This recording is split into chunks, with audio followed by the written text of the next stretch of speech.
So I'm gonna step over. Does everybody see that? Now there's different ways to do this. This is just the way I like to do it. It doesn't mean it's wrong. Like again, my son will always step over. I just feel like this leg is here. So see my near leg.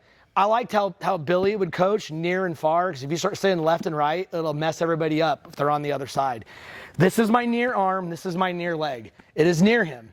This is my far arm, this is my far leg. It can go further away from him, right?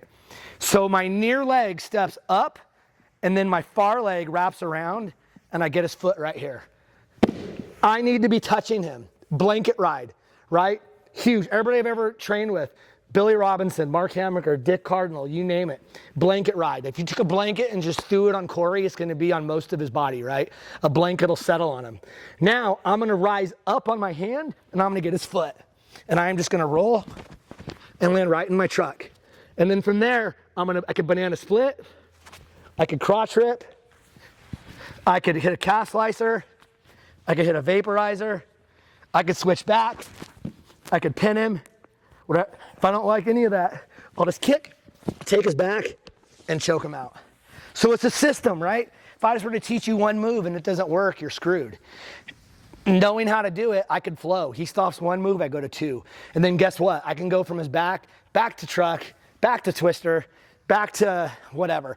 And because I've known so many different moves, you may hear me call a move 10 different things. I'm sorry, I apologize. That's my fault. But I got him here, right? I have his leg. I rise up, and I'm grandmaing him, right? Does everybody know what grandma is? So I'm grandmaing him with my knee.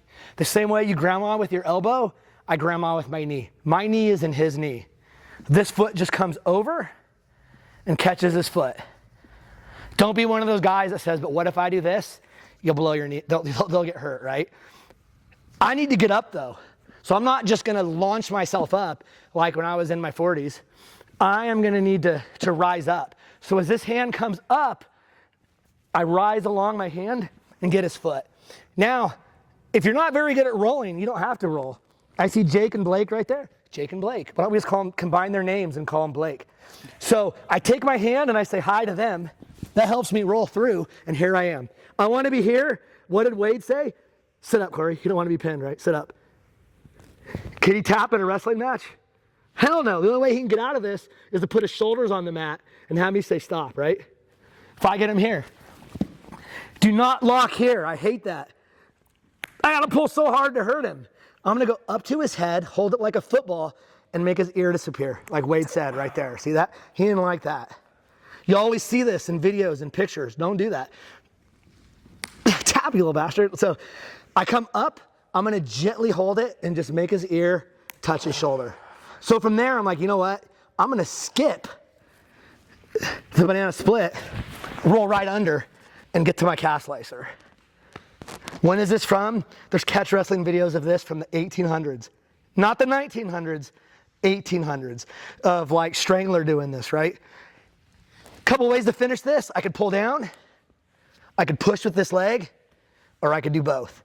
If I really want to be a dick, I'm gonna heel hook up at the same time. So you got a great 1-2 punch, right? If you miss and go under, I'm going to 411. If I miss and go over, I'm going to side ride or Jacob's ride or truck.